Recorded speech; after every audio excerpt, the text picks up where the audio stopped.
पहले आप ये वीडियो देखिए। मैंने अपने अपने पापा को बोला था कि पापा इस बार मेरा सिलेक्शन होगा।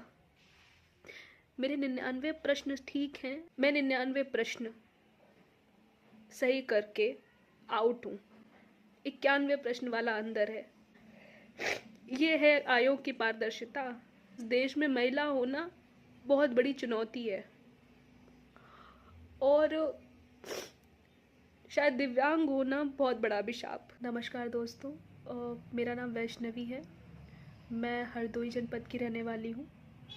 ये वीडियो बनाने का जो मेरा उद्देश्य है वो आप सभी के समक्ष अपनी बात को रखना, माननीय आयोग से कुछ प्रश्न करना। तो मैं बात करना चाहती हूँ समीक्षा अधिकारी, सहायक समीक्षा अधिकारी प्रारंभिक परीक्षा, यूपी पीसीएस 2025 प्रारंभिक परीक्षा। सबसे पहले मैं अपने बारे में ये बताना चाहती हूँ कि जो मेरी कैटेगरी है वो जनरल है और जो मेरी सब कैटेगरी है वो पीएच है। और पीएच में भी जो उसकी सब कैटेगरी है वो बीएल है, यानी कि बोथ लग अफेक्टेड। तो जब मैंने समीक्षा अधिकारी, सहायक समीक्षा अधिकारी प्रारंभिक परीक्षा दी थी, उसकी जो प्रोविजनल आंसर की जारी की गई थी उसके आधार पर जो मेरे नंबर थे वो 133 थे। तो जब मैंने अपने टीचर से बात की, अपने साथ के लोगों से बात की, तो उन्होंने कहा कि आपका चयन लगभग तय है। तो जब मेरा चयन नहीं हुआ वहाँ पे, देखिए रिज़ल्ट जारी किया गया तो उसमें मेरा रोल नंबर नहीं था। तो मैं परेशान हुई। मैंने लोगों से बात की, मैंने टीचर से बात की जो बहुत बहुत वर्षों से पढ़ा रहे हैं, इसी क्षेत्र में हैं। तो मैंने जब उनसे बात की तो उन्होंने मुझे ये बताया कि आपके साथ दो चीज़ें हो सकती हैं। पहला तो ये हुआ होगा कि जो आपकी सब कैटेगरी है उसका कट ऑफ बहुत हाई चला गया होगा, तो जिससे आपका नहीं हुआ। दूसरा ये था कि आपकी जो सब कैटेगरी है उसके लिए कोई सीट ही नहीं होगी, और जिनके लिए सीट नहीं होती है उनको फिर जनरल में काउंट कर लेते हैं। अगर उनके जो नंबर हैं वो जनरल से ज़्यादा हैं और वो जनरल कट ऑफ क्लियर कर रहे हैं तो उनको जनरल में डाल देते हैं, यदि आपके कोटे में कोई सीट आपके लिए रिजर्व नहीं की गई है। मुझे जो उन्होंने बताया मैं आपके समक्ष वही बात रख रही हूँ। तो मुझे ऐसा लगा कि शायद या तो फिर यही हुआ मेरे साथ कि मेरी या तो कट ऑफ बहुत हाई चली गई है। आप मुझे बताइए कि क्या मेरी कट ऑफ 133 से ज़्यादा जा सकती है। दूसरा मेरे पास ये था कि शायद वो सही कह रहे थे कि मेरे लिए कोई सीट रिज़र्व नहीं होगी, जो मेरी सब कैटेगरी है उसमें कोई सीट रिज़र्व नहीं होगी, और जनरल कट ऑफ मेरा क्लियर नहीं हुआ, तो हो सकता है इस वजह से मेरा चयन नहीं हुआ। फिर उसके बाद जो यूपी पीसीएस प्रारंभिक परीक्षा जो 12 अक्टूबर को हुई थी वो भी मैंने दी। उसकी जो प्रोविजनल आंसर की थी उसके आधार पे जो मेरे नंबर थे वो 99 क्वेश्चंस थे आफ्टर नेगेटिव GS1 और 37 क्वेश्चंस थे आफ्टर नेगेटिव GS2। देखिए मैंने GS2 में कोई भी ऐसे प्रश्न नहीं अटेम्प्ट किए थे जिन पे कोई किसी प्रकार की विवाद की स्थिति उत्पन्न हो। मैंने ऐसे, और इस बार शायद ऐसा कुछ था भी नहीं कि बहुत ज़्यादा चेंजेस हुए होंगे। खैर, लेकिन मैं श्योर थी कि इस बार शायद मेरा जनरल कट ऑफ क्लियर होगा। अगर मेरी सब कैटेगरी में मेरे लिए कोई सीट रिज़र्व नहीं होगी तो शायद मुझे मेरा इस बार तो मेरा जनरल कट ऑफ क्लियर हो गया। मैंने अपने पापा को भी यही बताया। मैंने अपने जो दोस्त थे, जो मेरे सहयोगी हैं, तो मैंने उनसे भी यही बात की, तो उन्होंने भी कहा कि नहीं वैष्णवी, इस बार आपका चयन होगा। तो जब रिज़ल्ट आता है तो मेरा रोल नंबर फिर से नहीं होता है, और इस बार तो मतलब मेरी मैं समझ नहीं पाती हूँ कि मेरे साथ क्या हुआ। जब मेरा फिर से नहीं होता है तो फिर मैं ये बात पता करने की कोशिश करती हूँ कि आखिर बात क्या है। आखिर बात क्या है कि बार बार मेरे इतने मार्क्स पे भी मेरा चयन नहीं हो रहा है। मैं आयोग से ये प्रश्न करना चाहती हूँ कि जो पीएच कैटेगरीज को आरक्षण आप देते हैं पीएच कैटेगरी को किस प्रकार आप आरक्षण देते हैं, आपकी उनको लेके क्या पॉलिसी है, आप हमें क्यों कुछ नहीं बताते हैं।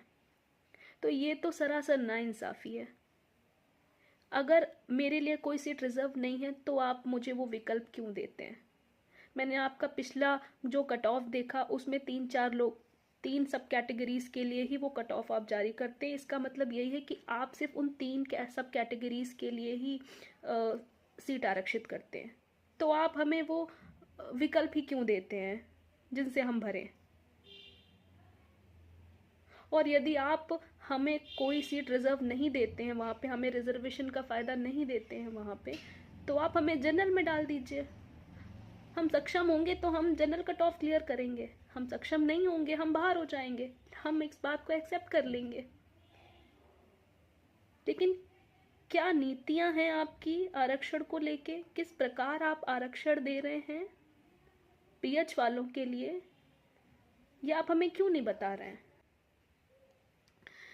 लेकिन फिर जब मेरा नहीं होता है तो मैं परेशान होती हूँ, क्योंकि मैंने अपने पापा को बोला था कि पापा इस बार मेरा सिलेक्शन होगा, मेरे 99 प्रश्न ठीक हैं आफ्टर नेगेटिव, तो पापा मेरा तो सिलेक्शन होगा। लेकिन जब नहीं होता है तो मेरे साथ साथ मेरे माता पिता की भी जो उम्मीदें थी वो टूटी। मैं समझ नहीं पाई कि मेरे साथ हुआ क्या है। मैं देख रही थी कि मैं क्या करूं, मैं किससे प्रश्न करूं। आयोग जवाब देता नहीं है, कोर्ट कचहरी करूं, ऐसी ना मेरी आर्थिक स्थिति है न मेरी शायद अभी मानसिक स्थिति है। मेरे पास जो अंतिम विकल्प था वो मैंने उसी का चयन किया। मैं सरकार से, मैं आयोग से ये प्रश्न करना चाहती हूँ कि जो आप लोग बात करते हैं महिलाओं की, संवेदनशील वर्ग की, दिव्यांगों की, आप उनके लिए क्या कार्य कर रहे हैं, क्या कार्य कर रहे हैं आप उन लोगों के लिए। जब मैं 99 प्रश्न सही करके आउट हूँ, 91 प्रश्न वाला अंदर है, ये है आपसे पूछो तो आपके पास कोई इसका जवाब नहीं है। ये है आयोग की पारदर्शिता, ये है आपकी पारदर्शिता। मतलब हमारा पूरा जीवन हमें पता ही नहीं चले कि हमें किस बात की सजा मिल रही है। आपको ये बताने में मुझे अच्छा नहीं लग रहा है कि, लेकिन यह आप बात अच्छी तरह से जानते हो कि इस देश में महिला होना बहुत बड़ी चुनौती है और शायद दिव्यांग होना बहुत बड़ा अभिशाप। लेकिन अगर हम अंतिम विकल्प ये चुनते हैं कि हम अपने लिए कुछ करेंगे, हम एक ऐसा रास्ता चुनेंगे जो शायद हमें सर उठा के चलने में सक्षम बनाएगा, तो हमारे साथ इस तरह की चीजें हो रही हैं। माननीय आयोग हमें आके बताए, सरकार हमें आके बताए कि क्या कर रही है वो हमारे लिए। आखिर हम कब तक के प्रीलिम्स, मेंस, प्रीलिम्स करते रहेंगे। ये बात हमारी है, हम जैसे बहुत सारे लोगों की है।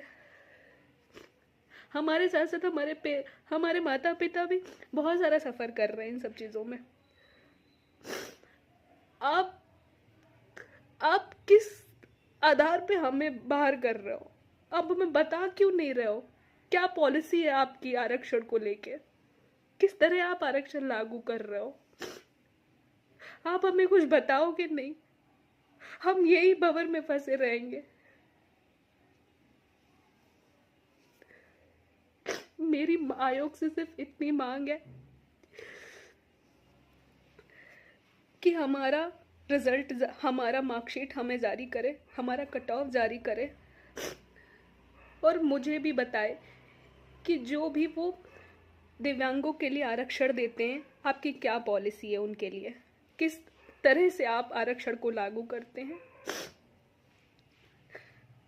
दोस्तों मेरी बस आपसे मैं आप लोगों से भी ये जानना चाहती हूँ कि मैं कहाँ पे गलत हूँ, मेरे साथ ये चीज़ें हो रही हैं तो ये कहाँ तक सही है।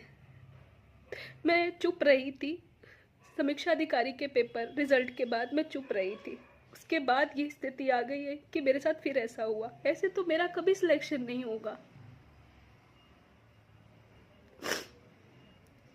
देखिए, मेरी माननीय आयोग से बस इतनी सी मांग है, जिस प्रकार से उत्तराखंड लोक सेवा आयोग, बिहार लोक सेवा आयोग रिजल्ट के साथ उनकी मार्कशीट जारी करता है, उनका कट ऑफ जारी करता है, उसी प्रकार से हमारा प्रारंभिक स्तर की परीक्षा के बाद हमारा कट ऑफ जारी किया जाए, हमारी मार्कशीट जारी की जाए। यदि किसी प्रकार की कोई धांधली नहीं है, किसी प्रकार की कोई चोरी नहीं है, तो आपको हमारी मार्कशीट जारी करने में, हमारा कट ऑफ बताने में क्या समस्या आ रही है। और यदि आप हमारी मार्कशीट जारी कर देंगे, हमारा कट ऑफ बता देंगे, तो कौन सी देश की आंतरिक सुरक्षा पे खतरा है। हमें ही अधिकार नहीं है ये जानने का कि हम फेल क्यों हुए, कितने नंबर से हम फेल हुए, कौन अंदर है कौन बाहर है। ये तो आपने पूरा लक फैक्टर बना दिया है कि जाओ बेटा अपनी किस्मत की प्रे करो, और जब आपकी किस्मत अच्छी होगी तो आप अंदर आ जाओगे, जब आपकी किस्मत नहीं होगी तब तक आप ऐसे प्रीलिम्स खेलते रहिए। किसी बात की अब हद होती है, और अब दोस्तों हद हो चुकी है। जीवन में कभी कभी ऐसा लगता है कि अब बस, तो शायद अब बस।